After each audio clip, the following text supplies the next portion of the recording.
And that led because to you were a lawyer. You yeah, had your law I was a lawyer, degree. yes. That led to a Capitol Hill job, which was temporary, and that led to the office of the man who in fall of '52 was newly elected to the United States Senate. A young senator. But he was one of two senators who offered you jobs. That's true. And you chose him over? Over Scoop Jackson. Why? It's probably a longer story than you want me to tell, but uh-oh, that's probably my phone. Is that yours? It's not Mrs. Giuliani, I'm sure of that.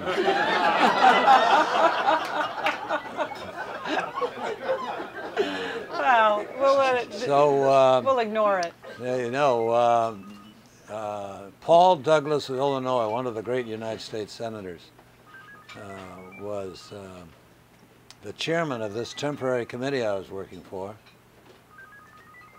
Do you want to hand it to me and I'll give it to Paul? Yeah. And then Paul can look out for it for you. Yeah. I'm going to do this. Here, now hand it to me.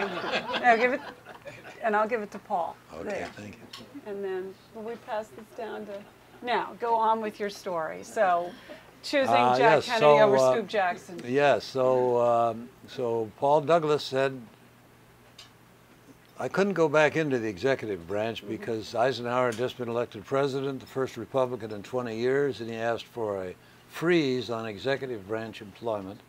So Senator Douglas said he would recommend me to some of the new incoming senators because at least 3 of them were members of the House, Democratic members of the House with whom he had worked: Mike Mansfield, Scoop Jackson, and Jack Kennedy.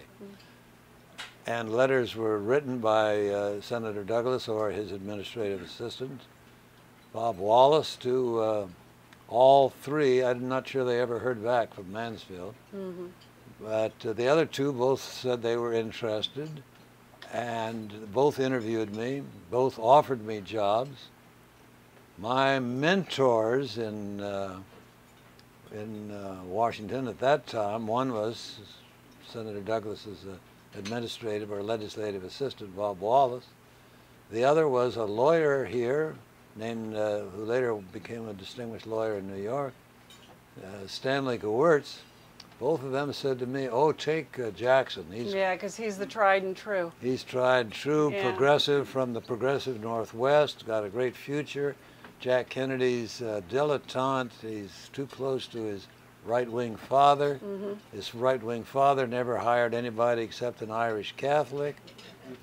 So on and on. But because I had been more favorably impressed in those brief interviews by Kennedy, I decided, couldn't make up my mind, I decided I would re-interview both of them and ask what it is they wanted me to do. And Jack Kennedy said he wanted me to produce a legislative program for the economic revitalization of New England, which is a pretty tall order for a but you like young lawyer from Nebraska.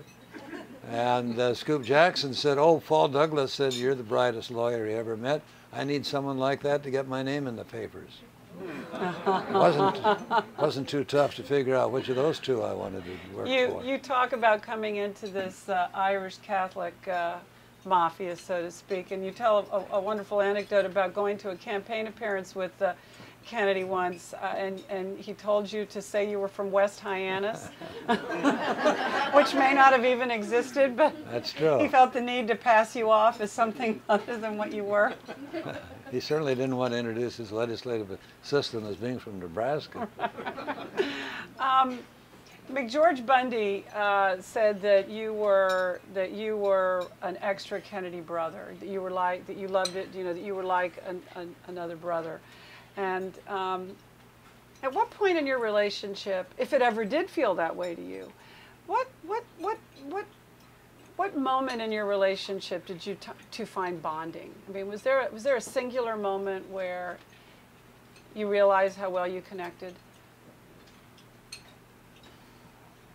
It must have been the fall of 1956. I started work for him in January 1953, and gradually my duties enlarged, and one thing after another. At the summer of '56, at the Democratic National Convention, he became overnight a national figure. He was the narrator of a film on the Democratic Party. B, he gave the speech nominating Stevenson for a second try at the presidency. And C, there was a wide open contest for the vice presidency, which had never happened before or since. And it ended up very exciting. A lot of distinguished people were in that race, including Al Gore Sr., Hubert Humphrey, Estes Kefauver, Kennedy, and it became a seesaw, exciting finish between Kennedy and Kefauver, and finally he went to the rostrum and said, in the interest of party unity, or I don't remember the exact words, I move that Estes Kefauver be nominated by acclamation.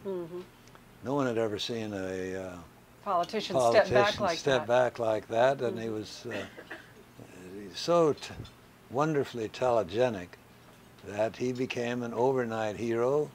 He left on a European vacation, just as happy that he wasn't going to be the running mate on a losing ticket. And when he came back, I went over to his home, which wasn't that far from mine. It later became known as Bobby's home, Hickory Hill. And I put on his dining room table in stacks all these invitations that had poured in to the office. I tried to arrange them according to priority and calendar and geography, working out sort of a rough schedule for the fall. And he looked at me and said, "You might as well come with me."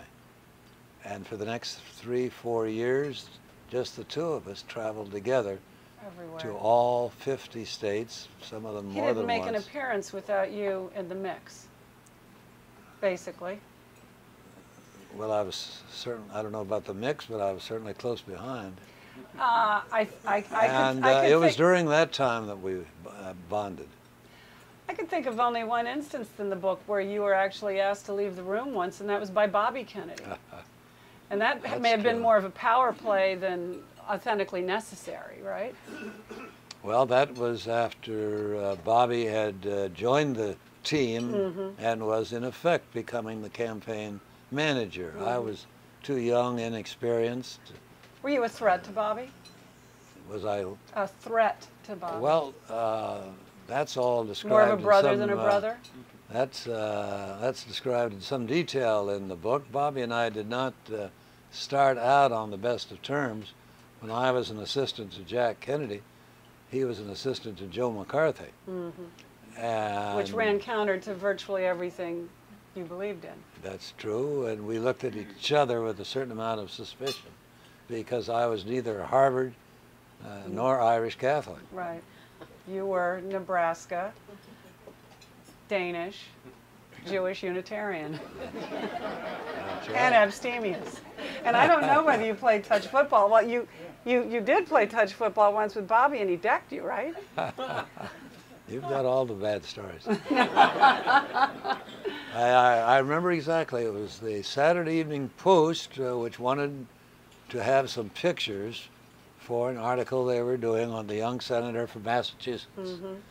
And so we, that is, Jack, Bobby, and I, agreed to have a pretend touch football photo game. op, we now call a photo op, yes, on the lawn right across from the Senate office building. The original Senate office building. I think it may be called the Russell Building now. And so we went out onto that lawn, and the idea was Jack would throw me a pass, Bobby would defend. I went up for the pass, and as I did, I was tackled, which is not usually the way. Touch football. I think there may have been more in that than just... I went down on the grass in my one good Senate suit. That gave me some sense of how he felt, yeah.